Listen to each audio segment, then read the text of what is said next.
Rezeki ni semua dari dia. Kita kerja, tapi yang bagi rezeki siapa? Allah. Kita berniaga, yang majukan perniagaan kita siapa? Allah.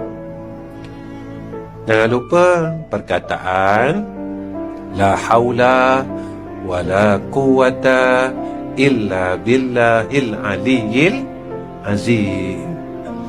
Ya Allah, aku tak ada daya nak buat baik kalau Engkau tak tolong aku.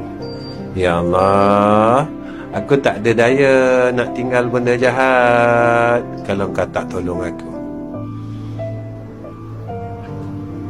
Tak payah susun doa susah-susah, tuan-tuan. Dengan Allah ni tak payah susun doa susah-susah. Angkat tangan, cakap aja dengan Allah. Ya Allah, boleh tak kau tolong aku? Ya Allah, Ya Allah. Cakap macam tu je dengan Tuhan. Ya Allah, boleh tak kau sayang aku? Ya Allah, boleh tak kau redakan aku ni? Cakap dengan Allah macam tu je. Tak payah susah, tuan-tuan. Ya Allah, boleh tak pimpin aku ni ke jalan kau yang lurus? Itu je. Tak susah dengan Allah.